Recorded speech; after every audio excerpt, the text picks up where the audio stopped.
Hello friends, GS के series में एक बार फिर से हाजिर हूँ कोशिका के अगले भाग के साथ। आइए शुरू करते हैं आज के हमारे सवालों को। आज का हमारा पहला सवाल है, गाल्जी काय का प्रमुख कार्य क्या है। सबसे पहले हम जानेंगे कि गाल्जी काय किसे कहते हैं, बाद में जानेंगे इसके प्रमुख कार्य को।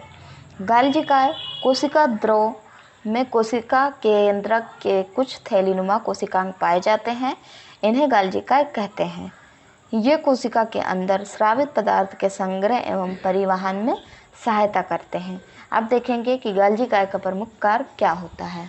ऑप्शंस हैं स्रावी, कोशिका विभाजन, पाचन रस उत्पन्न करना या श्वसन।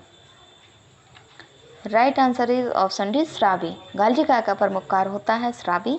अगला क्वेश्चन, कौन सा कोशिकांग प्रोटीन संश्लेषण में प्रमुख भूमिका निभाता है। ऑप्शंस हैं राइबोसोम एवं सेंट्रोसोम, एंडोप्लाज्मिक रेटिकुलम एवं राइबोसोम, गाल्जी उपकरण एवं सेंट्रोसोम या लाइसोसोम एवं माइटोकांड्रिया। तो आंसर गेस कीजिए, आपके पास 5 सेकंड का वक्त है। Right answer is option B endoplasmic reticulum एवं राइबोसोम। अगला क्वेश्चन, कौन सा अंगक प्राय जंतु कोशिका में उपस्थित नहीं होता है। विकल्प कुछ इस प्रकार हैं, लवक, गाल्जी काय, माइटोकांड्रिया, राइबोसोम। तो आंसर गेस कीजिए दोस्तों। सही आंसर होगा ऑप्शन ए लवक। दोस्तों अब हम जानेंगे लवक के बारे में। लवक पादप कोशिकाओं के कोशिका द्रव में पाए जाने वाले गोल या अंडाकार रचना है। इनमें पादपों के लिए महत्वपूर्ण रसायनों का निर्माण होता है। अब देखते हैं अगले क्वेश्चन को। लाइसोसोम कार्य करते हैं। पहले हम जानते हैं लाइसोसोम किसे कहते हैं।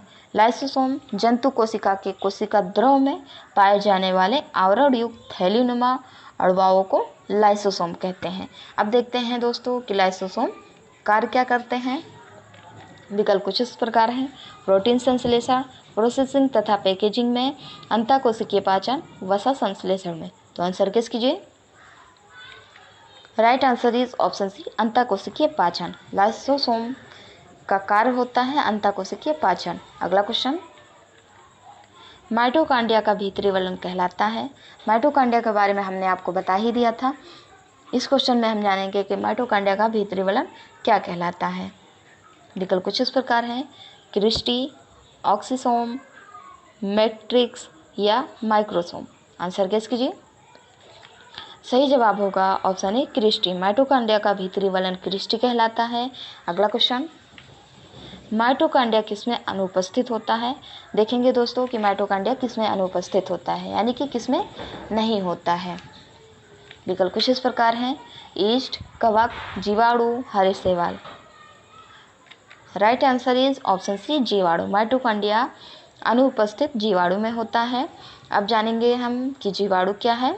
जीवाणु एक कोशिकीय प्रोकैरियोटिक सूक्ष्मदर्शी जीव है। इसका आकार कुछ मिलीमीटर तक ही होता है। इनकी आकृति गोल, छड़ आदि आकार की हो सकती है। देखते हैं अगले क्वेश्चन को। जैसा कि आप फिगर में देखेंगे, जीवाणु कुछ इस तरह दिखाई देते हैं और इनके भाग प्रमुख जो हैं उनका नाम कुछ लिखा हुआ है। अगला क्वेश्चन, जीवद्रव शब्द का प्रयोग सर्वप्रथम किसने किया था। सबसे पहले हम जानते हैं दोस्तों जीवद्रव क्या है। जीवद्रव एक अर्धपारदर्शक तरल जीवित पदार्थ है जो प्रत्येक कोशिका में कोशिका झिल्ली के अंदर पाया जाता है। यह कार्बनिक तथा अकार्बनिक पदार्थों का एक मिश्रण होता है।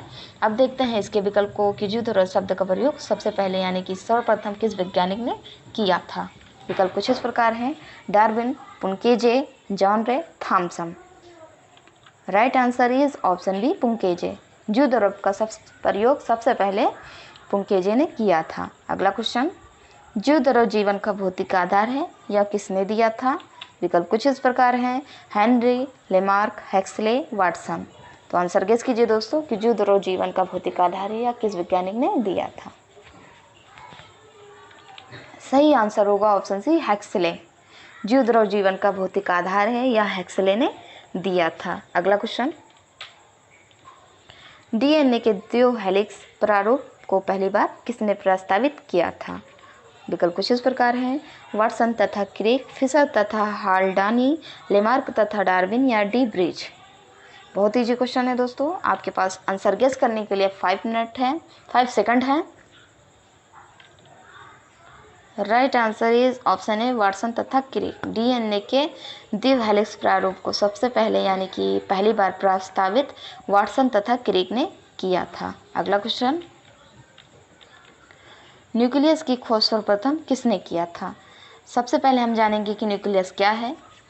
न्यूक्लियस कोशिका विज्ञान में केंद्रक न्यूक्लियस वनस्पतियों, प्राणियों और सुकेंद्र जीवों की अधिकांश कोशिकाओं में एक झिल्ली द्वारा बंद एक भाग या कोशिकांग होता है।